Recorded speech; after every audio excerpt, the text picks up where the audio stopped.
Hello and welcome back to the channel. This is Kevin with Everglades K9, and today I'm working with the beautiful Cocker Spaniel, Maisie. If you guys have been following me or if you're first tuning into the channel, uh, first of all, welcome. And you guys know that on my channel, I like to show you training techniques that I'm doing with the dog for the very first time. Uh, so today I'm going to be working the place command. I do a lot of place command on this channel, and I think it's a really important exercise that you guys practice at home. Not only is it good for building engagement with your dog, but you get to work a wide range of commands and markers with the place command. Okay, and this is Maisie's first time seeing the place mat, doing the place command with me. I think maybe she's done a little bit of it at home, but we're gonna introduce it to her formally. So far, we've been working on doorway manners, consent tests with like petting her and grooming her, and just getting her to not jump up so much. Okay, so the first couple days she was just really excited, jumping all over me. That was one thing that we kind of wanted to try to train out of her. We wanted to just sit really nicely. So, I've been just doing actually a lot of negative association with that. So, like when she's jumping on me, I'm just ignoring her until she sits. And then once she sits, sit, then I'm rewarding her, okay?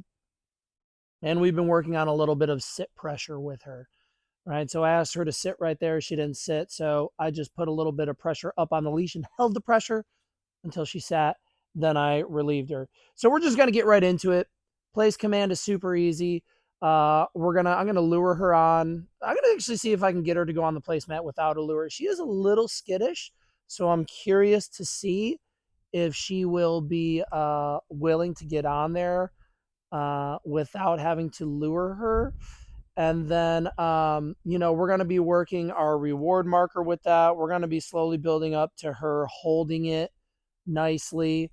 And then we're going to work corrections from it too. That's honestly, if you've seen my channel before, that's what I really love using the place command for, is that, I'm loading a correction with the dog when they try to get off before I relieve them. Okay. So I actually always start without any commands first. I don't even really tell the dog to place. Basically, what I do is I try to get myself in between the placemat and the dog. I might use like a little leash pressure to get her on there. So I see some avoidance out of her. She's really not wanting to. She's really not wanting to investigate too hard the placemat. Good. If she gives a little sniff, maybe I'll reward her. Good. Let's see if we can kind of coax her on there with minimum leash pressure. Yes, there we go. Look at her. You're so brave. Good girl. Then we reward. There you go. All good things, right? And so, when you're working with a dog that's just a little skeptical of things, good girl. Yes, there we go. Oh my God. It's so funny because, like, as a human, you might think it's an easy task, but dogs see things for the first time. They're really exhibiting a lot of survival traits, right? So you're like, well, why can't my dog just get on the placemat? But really, I mean, it's a foreign object to them. Yes, it's a foreign object. They might be scared. They don't know what it's going to do. These are survival instincts that have kept, the bloodline alive for a long time. So it's so funny how excited I get when I see a dog that's a little fearful, just like overcoming something almost immediately. Right. And so that's something that, you should take home with you. And, don't get frustrated if your dog doesn't want to try something new. Really, the key is to be patient and work with the dog and get the dog to understand that nothing bad will happen.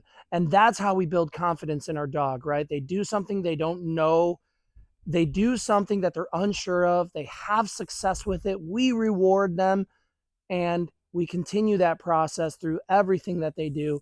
And that's how you get the nice confident dog you really want. Right? Good. Yes. Look at you. And I'm going to give her a jackpot reward. All right, jackpot meaning I'm going to give her like a little bit bigger of a handful of kibble. Okay. Good girl. Good. Sit. Uh-uh. No, no. See if we can get her on. Just want to get her to hold it for a minute. So see, I'm working my corrections. Maisie, sit. A little bit of leash pressure. Yes. There we go. And the reward. She's a little unsure. Here you go, my dear. Good girl. Are you such a good girl? Yes, you are. Such a sweet dog. Oh, let's clear your morning eye boogers. There you go. Good girl. Good. Sweet baby. Okay. All right, so we're just going to give her a little break. All right. There we go. Look at you. Look at you. Yes, queen. Here we go. Place. Good. Good. Let's just give a little bit of reward for that. Come on. A little bit of a lure. Coax her on there.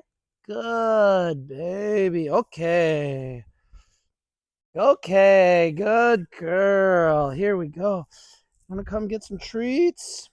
So, and I'm just training. I'm not using any prong collars or e-collars at the moment. We did have a little bit of discussion on maybe e-collar training her, but the owner was like, I would like to, just do things a little, just do things naturally. And so I said, all right, we can do that. Good. Come on. She's like, am I supposed to get on this thing or not? She's really trying to use her brain here. Look, no, you don't have to. You can just get rewarded. You can get rewarded for being you. All right. Let's see if we can get her back on. I think she dropped a little bit of kibble in the grass over there, so she's just sniffing it out. So the place command is not just for these little hammocks, okay, you guys? You can use them for anything the dog can jump on. Like when I go to the park, I really love using park benches, even picnic tables. I know we don't let our dogs on tables in the house, but when I'm at the park, I want to see that dog jump on the picnic table. I really love that. And we start working multiple things from this place command, okay? We start working rewards, all right? Usually rewards right away. You get on, I reward you, you're allowed to come off. Then we start building up a little bit of duration. You get on, you don't get off until I give you your reward marker, which can be, many people use different things. Some people say okay, some people say yes, some people say break, some people say free. And I even saw a trainer online, which I really like. He uses the word chip because he's like, when do I ever say chip in real life, except when you want potato chips? But yeah, so and you want to load that reward marker. So I basically just go around going, yes, reward, yes, reward, and that's how the dog starts to understand that word is associated with rewards, and then we that's like the bridge to all of the commands, right? And the place command is great for doing also, I'm doing other obedience commands, whether that's sit, down. Obviously place is an obedience command. You can work recall from the place command. Oh, who's a sweet baby. There we go. I need a little sun bath. That's okay. We can take a little break, enjoy the sun. Cocker spaniels just have such like a gentle face, like in her eyes and her muzzle. She's such a cute dog. But they are a little stinky, which I don't mind. You just got to bathe them. But naturally, they have glands that are just a little stinky. Um, uh, Sorry, I went on a tangent there. So we're using the place command to build other skills with the dog. All right. I don't want you to think of the place command of just like, we just got to get the dog on place. We're doing that so we can build other skills, right? I'm loading rewards, I'm loading other commands. And most importantly, what I like using it for, I am practicing a correction with the dog. All right. So theoretically, when the dog gets on place, they don't leave place until we give them the reward release marker, right? The reward marker. And so, we build up to them holding it longer and longer. So we build up to their duration. But if they're hopping off on their own accord, then I'm starting to correct that behavior. And that's a really good way for dogs to start understanding what no means. And that starts to translate to other areas, whether you're on a walk, in the house, creating boundaries, which is really, really important. So it's really important to practice this exercise on a regular basis with your dog. Get them to know what place is, get them to understand they need to hold it until you say your reward marker. All right. And then we just make all of that dynamic, which what I mean is it's different every time. They don't get on place and hold it for 30 seconds and then release every time. All right. So maybe they're getting on, they're getting rewarded right away. The next time they're getting on, they're holding it for a couple seconds or a couple minutes, and then we're releasing them. And then we're going back to rewarding right away. And then we have them hold it for an extended period of time while we're adding in other commands. And that's kind of across the board with your dog training routine, is that you should be making your training dynamic. Okay, don't just do the same thing over and over. I've had a lot of clients that are like, well, we practice the place command, but she just gets bored of it. And then when I ask them to demonstrate to me, they're doing the exact same pattern every time. And then the dog just doesn't care because the dog's not interested. You really have to start peppering in different commands on the placemat and off the placemat. Okay. And you just really want to make it fun for your dog. All right. The more repetitive you are, the more bored the dog will get. All right. Good girl. Sit. Yes. There you go. So working the place command, and this is, like I said, this is the first time Maisie is seeing my placemat, and it's had like 100 different dogs on it, so she probably smells all those dogs. But that's kind of the substance of my channel. I really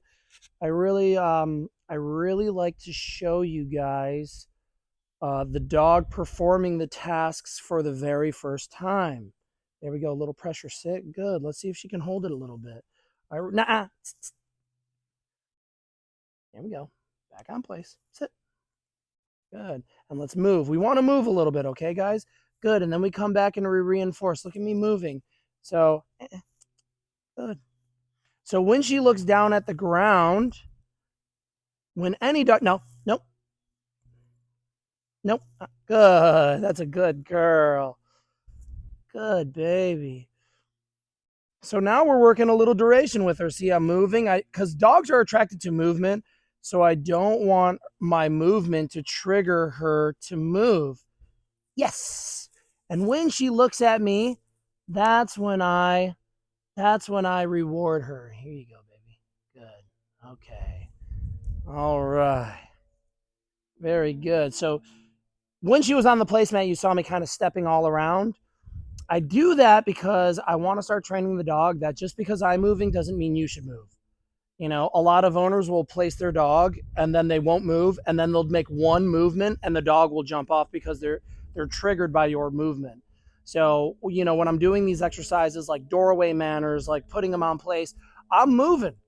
I'm trying to move naturally. All right. I don't want the dog to be triggered by my movement. Good girl. Good. You see, I'm moving. And then I'm creating more distance. Okay. Now look at her, right? She's used to my movements. She's used to this with doorway manners. Good. I might come back and reinforce, depending on how frequent that is. And I'm watching her. Okay. I'm making sure no. See that right when her head goes down? That's when I'm correcting. I'm not waiting until she jumps off the placemat. Yes. Oh, there we go. And that's what we want to see. Good girl. Are you such a sweet baby? Good. I'm proud of you. Good girls. Yes, you are. Oh, who wants the belly rubs? Oh, yeah. Yeah. There we go. Good baby. All right. So this is something that I feel like almost every dog every dog trainer and every dog owner should be practicing at home. Very easy exercise to get really good results from. Give it a shot.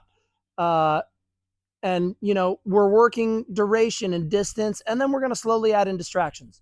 So like once she gets a little better, maybe I'll have my dog roaming around the yard and see how well she can focus. Okay. Now, a little cheat code. I train dogs when they're hungry. That way they can really work for their food. At the end of the day, if you have a dog that's like a working dog, most dogs are kind of working dogs. But if you're just companion training, I really think that every dog should really have a job at the end of the day. I think that's when they're the most happy. and their life is the most fulfilled is when they actually have some sort of task to complete. And if anything, that can just be working for some food, right? And I didn't really feed her this morning. This is breakfast. So, we got up, we did our potty routine, took a quick walk.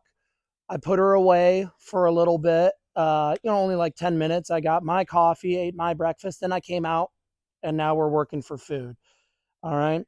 So, that's kind of like my morning routine with these dogs is we start with potty time. We just do a little bit of a walk, let them get some water. Then I put them away for about, anywhere from like 10 minutes to 20 minutes so I can get myself some nutrients. And then I come out and then I start training them with their breakfast. Okay. So, I'm really trying to set her up for success by making her, work for a little bit of her food. So, there's really no magic trick to it. Yeah, there's like a little bit you got to learn with your body language and everything else, but for the most part, make it simple on yourself, right? If you're having trouble training your dog, try try working them when they're hungry, when they're really hungry, And this is what I say. I tell all my owners, I like a hungry dog and I like a tired dog. And that's what I tell all my clients. So, with that said, we'll be doing a little bit more place command. I might be peppering it in for other videos and stuff like that. So just look out for it. If you have any comments, just leave them down below. If you have a Cocker Spaniel, let me know. I've trained a handful of them, but, I get a variety of dogs. So, every dog is new and different to me. And it's almost like sometimes I'm kind of relearning, what the breed's really like. So, let me know. Give me a story about your Cocker Spaniel. All right, with that said, we're going to go ahead and end the video there. And always remember, guys, happy training, and we'll see you on the next episode. All right? Come on, baby.